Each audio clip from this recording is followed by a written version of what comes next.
You've heard of theories like flat earth or space is fake. Once you go flat, you never go back.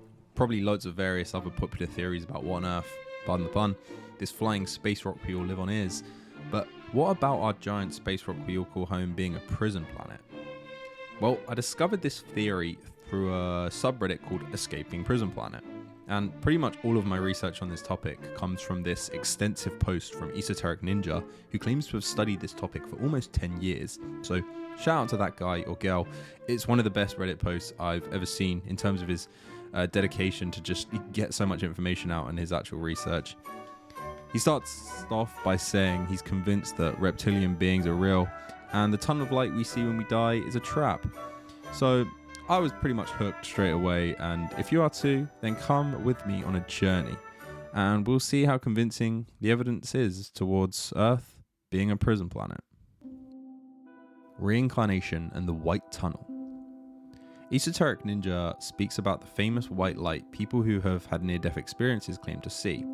We all know about this theory, but of course we have no way of proving it. However, we can look to science to explain this chemically.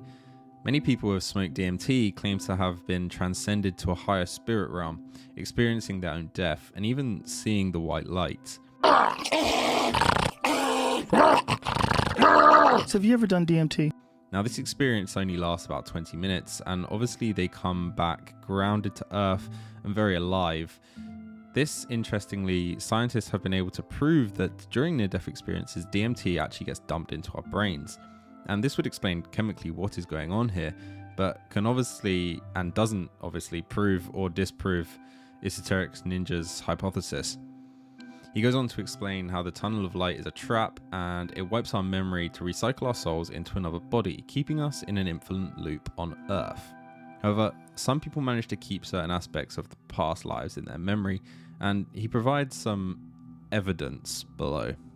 Tiu says that when her daughter Leah was 2 years old, she talked with amazing clarity about how she had died underwater. Is that true? Yeah, it is. We were driving in the car. She was in the back seat, in her car seat. How old is she now? She's 5.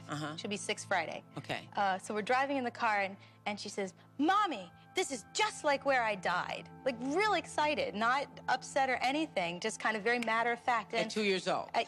Yeah, she was about 2 3/4. So then you say, honey, you didn't die. I said, well, Leah, what are you talking about? She goes, she says, I was in my car and it fell off the bridge in the water and I died. And so I pulled off the road because I was a little stressed. And she said, and I said, well, where was Mama? And she said, you weren't with me that time. Which This is what your 2-year-old said. Yeah, she did. That got the exclamation points going. And I said, well, who was driving the car then? And she said, I was big. I could reach the pedals. And she has no clue that you need pedals to drive a car. She's 2. She's in the car seat. You know, there's like no way she could know that.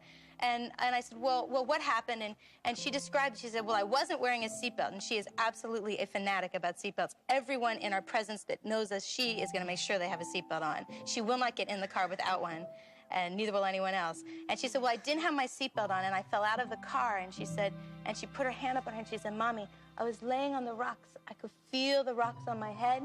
And she said, and see the shiny bridge, and she points up, she's looking up, and she says, see the shiny bridge and the bubbles going up. She could see the bubbles. Now, she has she has never seen television at that point in her life at all. And how would she have any knowledge of bubbles rising? You know, she doesn't swim, she doesn't put her face in the water.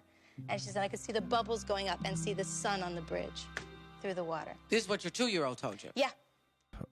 It's a haunting story, but how do we know that it's not just made up?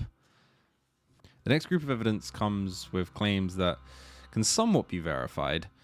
This guy, James Linegar, is an 11-year-old boy, and in 2005, he had a deep fascination with World War II fighter planes, and as a toddler, he would draw these violent pictures of dogfights, and then he started to have night terrors. I can beat the Japanese easy as pie. James's family managed to track down some of the crew members on the Natoma, and upon James meeting them, he knew them all by name. He also knew the names of the sisters and some childhood stories from these men upon meeting them.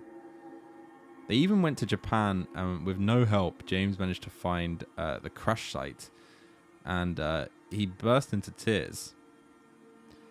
Now, that's a weird story in itself, but that's not all. Another story comes from a 3-year-old in Israel, As he got older, he began claiming to remember things from another life, including being murdered by his neighbor with an axe. Now, a group from his village actually traveled to Syria with the young boy to try and find evidence of these claims. And once they got to the village, things got really creepy when he started revealing names of people in the village that he knew, supposedly from his past life. After explaining the story to many of the village people, they claimed that, yeah, in fact, this man had gone missing around 4 years ago. The group followed the boy to his house from his past life, where the boy would confront the neighbor with this accusation. It's just hilarious, the idea of a 4-year-old confronting a man saying, you murdered me in my past life.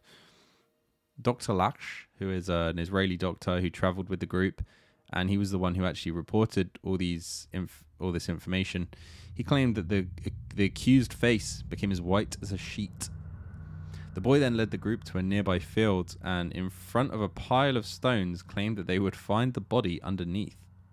After the site was excavated, it did in fact reveal a skeleton of a man whose skull was split, consistent with an axe wound.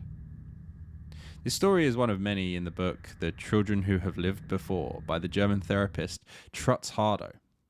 Overall, this one lacks a lot of evidence, really, and detail, such as pictures or even the name of the boy, but Dr. Lash, who recorded it, died in 2009, so no one can really investigate this further. However, it's still a pretty fascinating story. The user Esoteric Ninja includes 4 other pieces of evidence, which I can link in the description, but these 2 were the most interesting to me and maybe the most credible.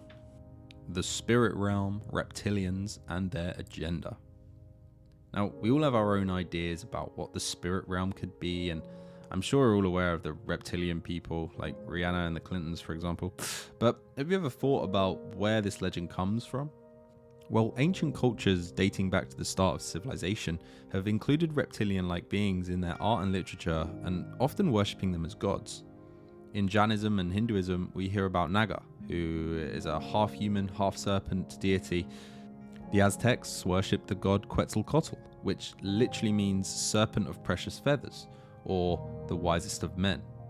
The Hopi Indians in North America, they refer to a race called the Shetty, which translates to snake brothers. Certain African shamans claim to have knowledge of reptilian beings that they call the Shatari, and they also say that these Shatari control the earth. In China, Japan, and Korea cultures, they speak of a race of reptilian beings called the Kappa. And finally, we have the Gnostics, talking of the parasitic entities called the Archons, who use our energy as a food source and subsequently prevent our souls from leaving the material realm upon the death of our physical bodies.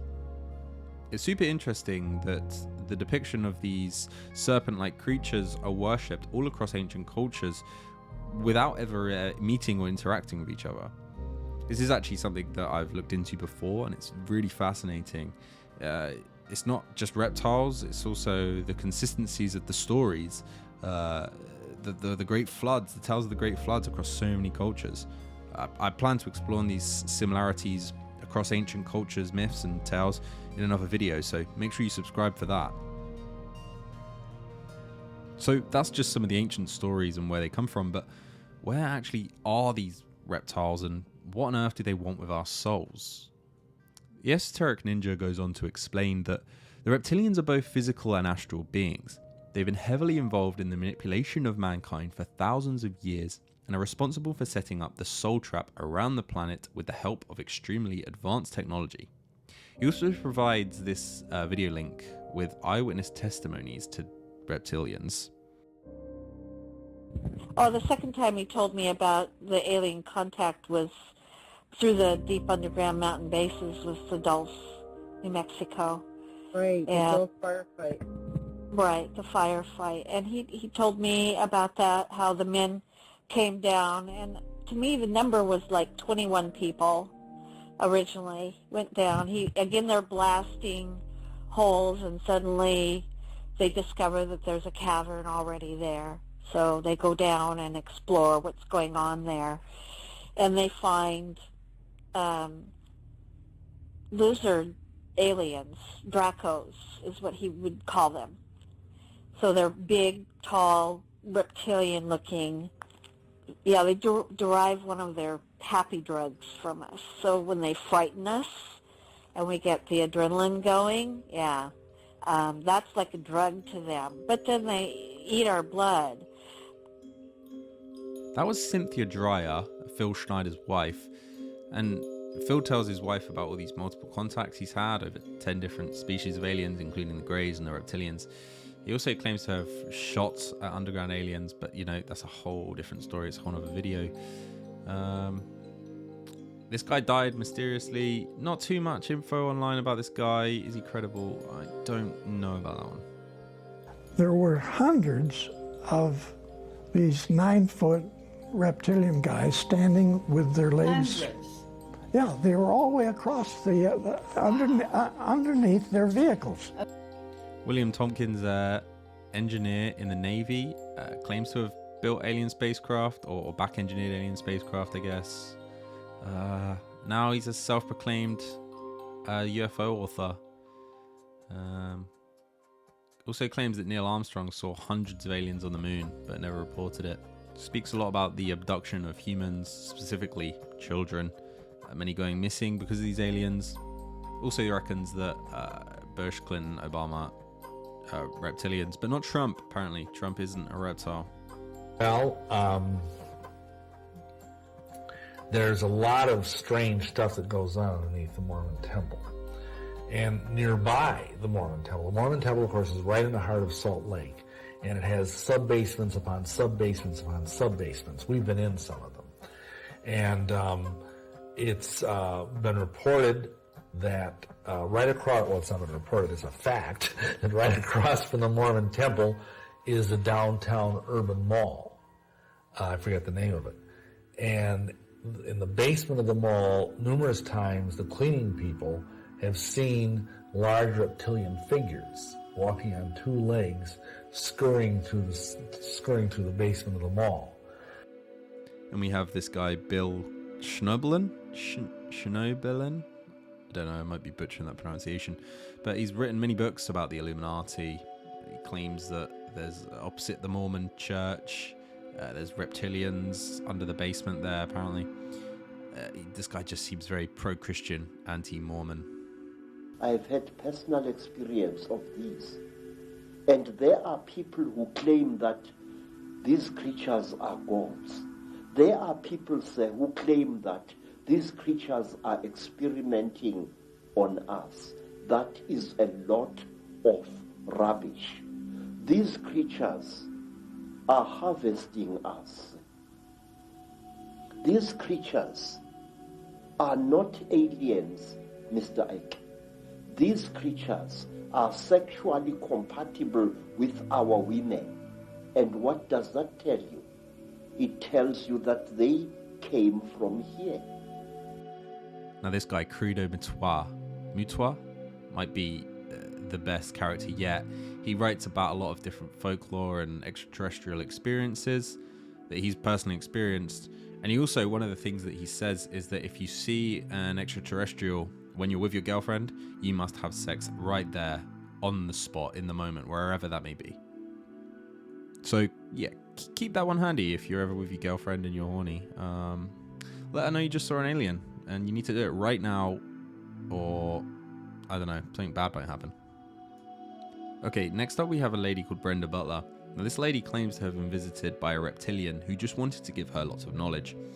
Now, my motto is to remain agnostic and not just believe people's theories like this, but also not write people off and don't believe some of these wild stories that people tell. How can I sit here and call someone a liar? I haven't lived their life, I'm not in their shoes. However, I'm just going to clip some of this interview for you and I will let you decide for yourself on this one. When he said that he'd come down in a craft and he'd been told to come to mine to meet me and give me knowledge. Yeah. And he stayed with us for 3 months, and while he was staying with us, I saw him turn into a reptilian 3 different times. What did you feel about this at the time? I didn't feel anything. I felt friendly with him. He was really nice. You know, we really gelled together, and he gave me a lot of knowledge. He could read any UFO book that I put in front of him. He knew exactly what was in the book. He didn't have to open it to read it. He could appear and disappear. He only ate green vegetables and sweets. He didn't eat anything else. You know, because when I saw the little ones, and I used to play with the little ones when I was 5, they used to do the same things. Sorry, I call them the little ones. No, the little ETs. Yeah, when I used to play with them when I was 5, down in the dell, they used to do the same thing. They used to shake like jelly, and I used to call them my little jelly friends. Now, this lady is 100% obsessed with UFOs. UFOs books, the number of drawings that she's done, the sightings when she was young, and that's where I find it a bit hard to believe. Someone who wants to believe it so bad, having multiple experiences with extraterrestrials, just shows red flags to me. It'd be like Alex Jones coming out and confirming he saw Bill Clinton shed his skin and morph into an alien right in front of him. It suddenly would become quite unbelievable. Now, just because these accounts seem unbelievable, I don't want to write them off the whole thing, as the ancient stories from these cultures from the past are truly quite interesting and seem to have some substance. These people, if not all of them, at least some of them are probably using these stories to maybe sell a product, gain attention, or like what I think in the case of the last lady there, she just wants to be a part of this movement that she's really interested in. So let's get away from the eyewitnesses for a moment. These people seem unreliable to me, but they also don't seem to completely trash this theory.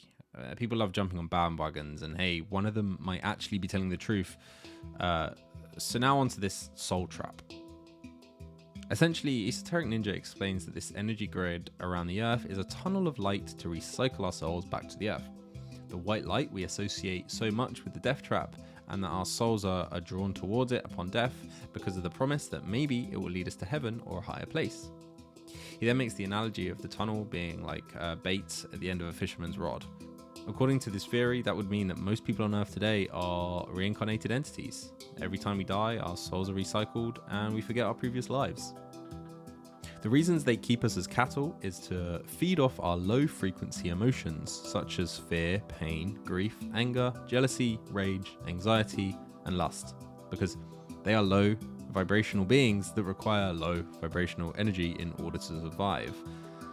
Now, more on that idea later, but to understand how they would lead us into this soul trap that is reincarnation just to feed off our bad vibes, we must explore out-of-body experiences that are so associated with death.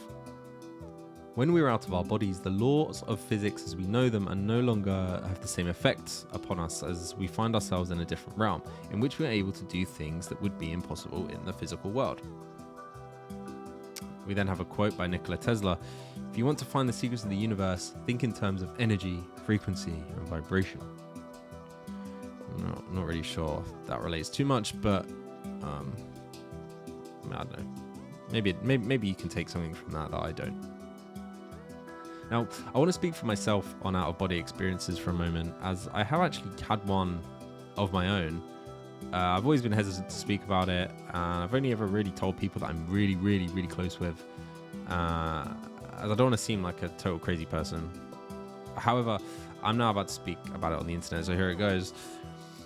I can't speak on out-of-body experiences upon death, as I've never died or had a near-death experience. However, through meditation, I did reach a level of transcendency, I guess you could say, in which I was for a moment not in my own body. It sounds crazy, and I don't expect anyone to fully understand unless they've experienced something the same or similar. And words in the English language can't fully explain the feelings that I felt in that moment of transcendence. It wasn't just a vision of myself from above, but for what felt like maybe 30 seconds to a minute, I was flying on the ceiling, looking down on my body, completely unable to control my physical body's actions at all. Again, like I said, I'm sure this wasn't just a vision of what things might have looked like if I was looking down on myself, but for a moment I really did feel like I was in this astral realm that Esoteric Ninja actually speaks of. It was really strange, but also felt strangely comfortable in a way. So this astral world, or the fourth dimension that we can't see, is something I have to believe in because of a personal experience. However, other entities existing in this dimension, looking to trap us into the reincarnation cycle, is something I'm yet to see, but I keep an open mind.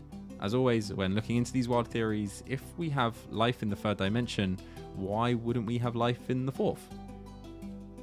Esoteric Ninja then goes on to explain how these entities trap us when we pass onto the astral realm. Any entity can change the shape of its astral body into anything it wishes to.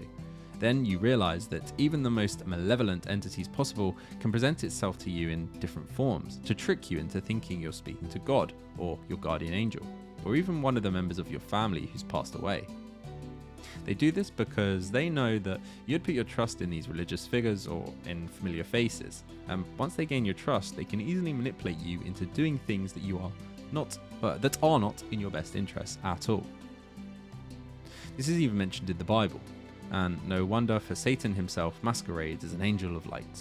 That's from 2 Corinthians 11:14. I think that's how you say what Bible verses are.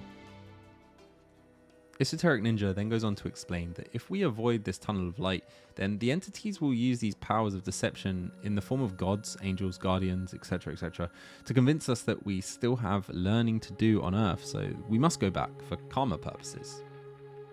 Whatever it is that you most likely to believe, I guess, every soul has free will, so they can't force us to go back, hence these strong powers of deception. We then hear about these guardian angels showing us a life review, to say that these are quite commonly told with near-death experiences. I'm sure you've heard about a near-death experience before, and someone's claimed that they've seen their whole life flash before their eyes. The reason these entities show us a life review is so that we can relive certain moments from our lives in which we made certain mistakes, and by revealing those moments, feelings of guilt, shame, and remorse are being generated inside of us, making us want to compensate for them. Now, these beings have been using these feelings against us and telling us such things like, you've made these mistakes, you have to go back and fix this, fix that. We then have this interesting video from a woman self-reporting on her near-death experiences with some interesting takeaways. I've heard people say it's like an amphitheater and you are watching this life review. Very much it was that way, which is shown before you with all color and information of what you did from the moment you were born to the moment that you died. It's all simultaneous. And you know it all simultaneously. Within it, there was absolutely no judgment, just for me to watch it and to observe. And as I watched my life, what I would like to share as far as illumination or revelation was that I had made some choices that I could have made better in my life. Things that I could have enjoyed more, rather than so giving to other people or other situations, that I could have chosen more choices for Jessica. I can't find any information on what this woman's near-death experience actually was, but she says she died at 27 and describes watching her whole life simultaneously in an amphitheater-like environment. Her main takeaway was that she missed out on many meaningful opportunities due to linear things such as work. However, she says upon this realization, she had missed out on all the despair that she had suddenly had to rewatch of the life review. However, this time it showed her life as if she had said yes to all those opportunities that she turned down, and she had great feelings of wanting to go back and live this life. She sounded a little nuts, but also very passionate and believable at the same time. I'll let her round off the story in her own words. There's like, no, no, no. There has to be a higher power to get me back. There has to be a higher power. There has to be a higher power. There has to be. And knowing it, not giving up. And in that illumination of just, I have to get back. That is the only thing that counts. Then instantly, everything changed. Everything, I was not in that realm anymore. I was in a totally different realm. And that is the one which was pure, absolute, complete, non-ending light of all love. And now I'm a small speck again in this eternal massiveness. And the illumination was very much the sense that this was of creation, of all that had ever been created. And that sense of, all galaxies, all time, everything you could see from the Hubble telescope into the beginning of the Big Bang that you might, and sense or see. No edges, but you could feel all the creation. So I hope that answers that particular question. So the belief here is that these life reviews are completely fake reviews that convince the person viewing them that they should reincarnate and redo life on Earth. But I don't know, decide for yourself. Take it how you will. Now let's talk about religion. As I'm sure it's probably already crossed your mind, a lot of these ideas and theories have some sort of crossover with various religions. Be it the idea of going towards the light at death, relating to an angel or a god in Christianity, and not to mention the reincarnation actually being a core belief in religions like Buddhism and Hinduism. Regardless of what religion we talk about, most are based on the idea of living a good life, resulting in judgment upon death. Even if you're an atheist, the idea of seeing a godlike figure would subconsciously be in your mind and could sway you upon death. Essentially, Esoteric Ninja argues that the knowledge of a religion and God is used against us in this scenario. But perhaps the biggest question is, why would the creator of the universe even allow this all to happen? The Esoteric Ninja now makes quite an outlandish yet interesting point that is a fun thought exercise at the very least. He starts off by saying we all have free will, which is a debatable point I haven't quite come to terms with myself yet. I'd love to make a video exploring different ideas of free will and not having free will, so again, subscribe for that one if you sound interested. But then he asks us the question, why are humans allowed to enslave animals here on Earth? Well, the simple answer is that we justify it for survival. Now, while many people nowadays are aware how gross factory farming is, most will still buy animal products from supermarkets and that come from these factory farms. We justify it because it's a case of survival. In this case, it's food. He notes, we perceive these things to be normal and part of life. From the perspective of the animals, however, if they were aware of it, we would be like their reptilians, since we operate just like them.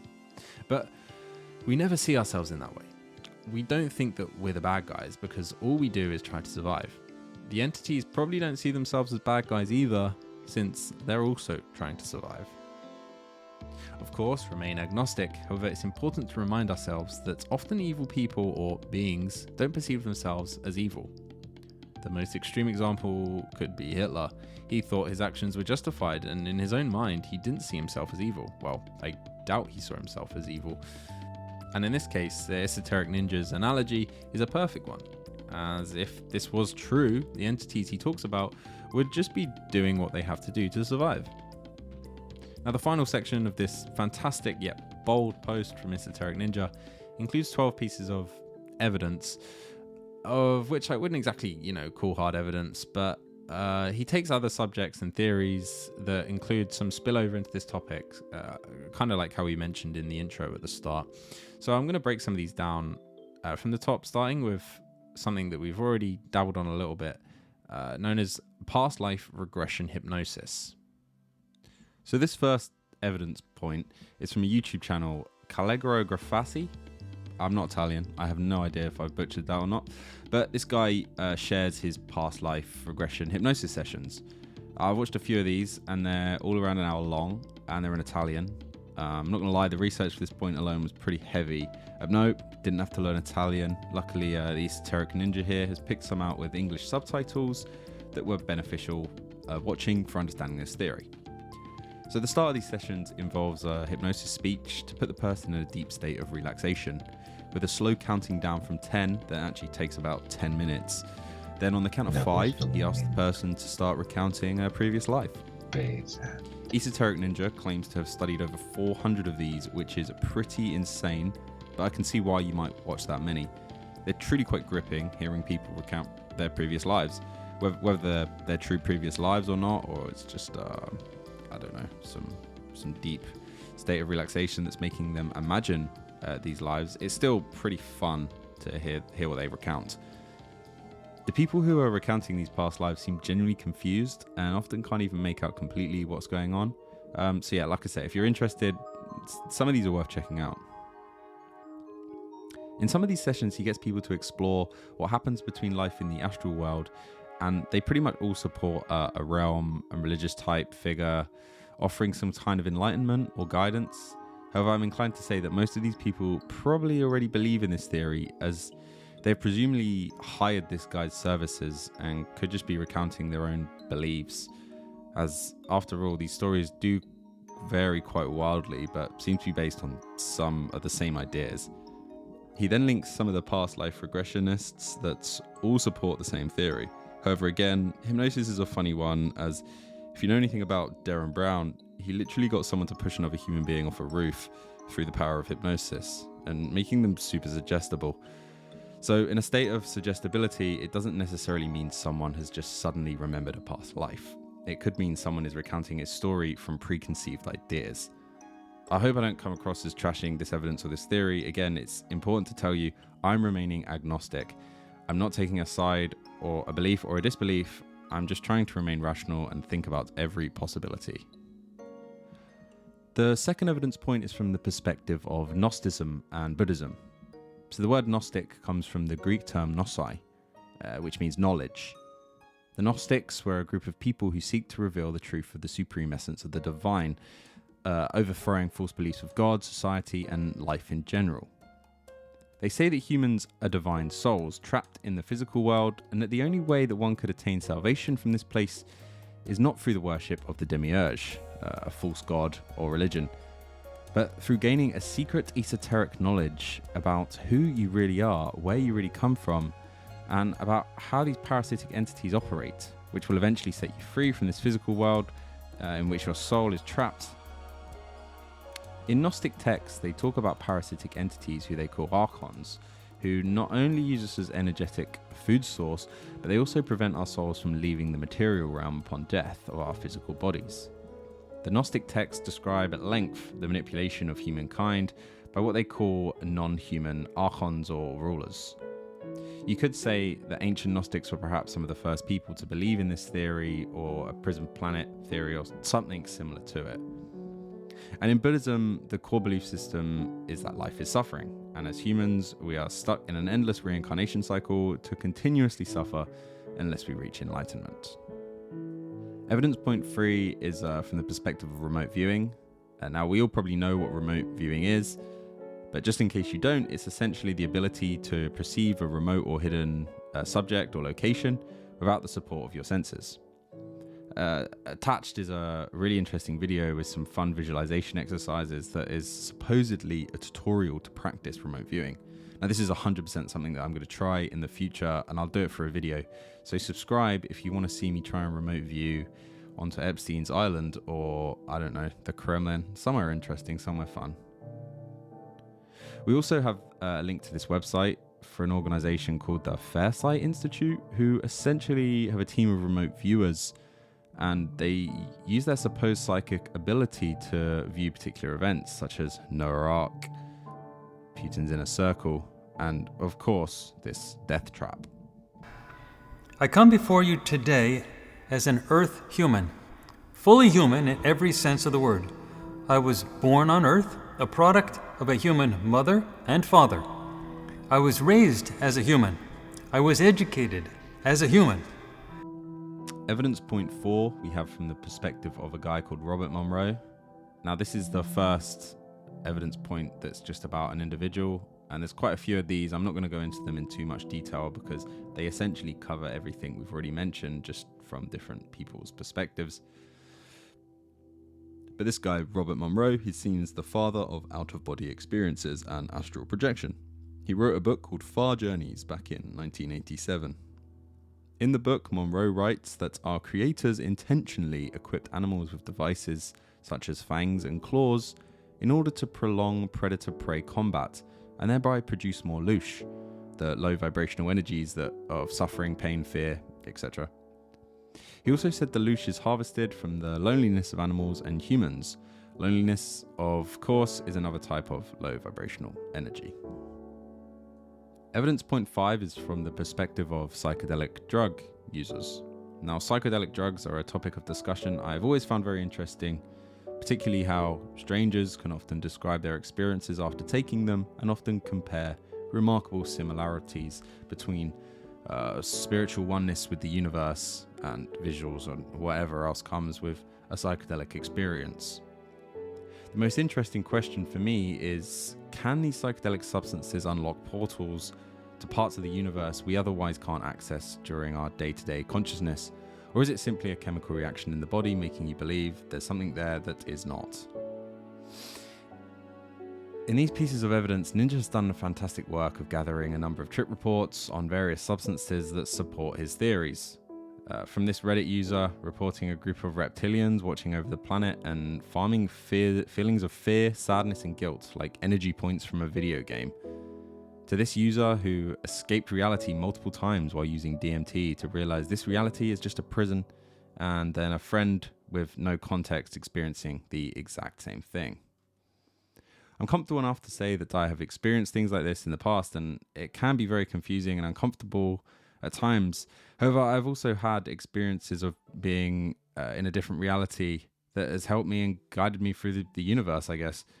Perhaps Ninja would say that these are just there to trick me and trap me. However, I don't know. I prefer not to be so cynical. I've also seen the grid in the sky that so many people have reported while tripping. Hey, perhaps this is the net that they use to trap our souls. Psychedelics 100% play on what sort of mindset you're in before taking them. For example, if it's a beautiful day and you're surrounded by beautiful people you love, you're likely to have a good time and a good experience. However, if you've been researching the Prison Planet theory, for example, and then took psychedelics, I would imagine a trip filled with angst, and it would probably force you into seeing some truth in this theory. The last 6 evidence points here are all people who have quoted this theory or have been somewhat in the public eye mentioning this theory, so I'm going to whiz through these ones fairly quickly. But evidence point 6 is about David Icke. David Icke is an ex-professional footballer and sports broadcaster that turned into a controversial conspiracy theorist who has been ridiculed by the media on many occasions over the years. The main source of his ridicule is that he's been talking about reptile people secretly running the world since the 90s. He's written over 20 books on the subject, including one called Children of the Matrix: How Interdimensional Race Has Controlled the Planet for Thousands of Years and Still Does. So he's basically a proponent of this theory. To call David Icke a reliable source of evidence isn't exactly the one. Evidence point 7 is from the perspective of Wes Penry. Wes Penry is a self-proclaimed researcher of metaphysics, the alien presence on Earth, the Matrix, human origins, and much more. He has a series of writings he's named the Wes Penry Papers, in which he covers these theories we've been looking into today, but with some slight twists. His twists involve being able to escape via holes in the sky grid around the Earth, and also visiting a planet called Orion to meet the Queen of Orion. This upsets a lot of hardcore Prison Planet believers, as apparently any form of a hierarchy is bad, so the fact that there might be a queen on Orion that can save everyone is still a form of hierarchy, and this is bad, apparently.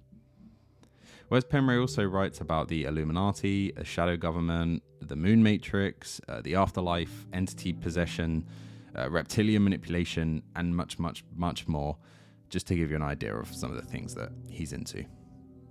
Evidence point 8 is from the perspective of Simon Parkes. Simon Parkes was an MP in the UK who claimed to have various alien experiences his whole life, including experience with reptilians. Ninja links a couple of videos of Simon Parkes here talking about the tunnel of light between a soul trapped and the government covering up reptilians due to an agreement signed between our two races and species. So yep, there's that. Evidence point 9 is from Val Valerian. Val Valerian is a former CIA agent, real name John Grace. Of course, Val Valerian is not his real name. He started writing about the soul reincarnation trap and Earth being a prison planet in the 1990s.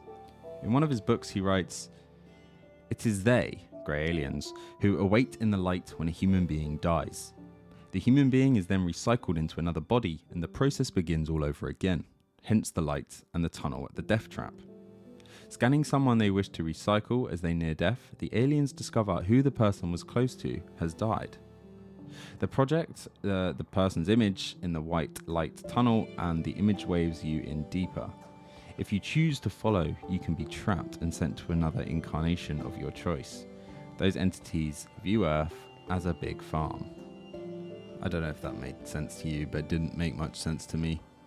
His books give detailed information about this place being a prison planet, aliens manipulating us, soul harvesting, soul traps, and more. The Matrix, etc., etc.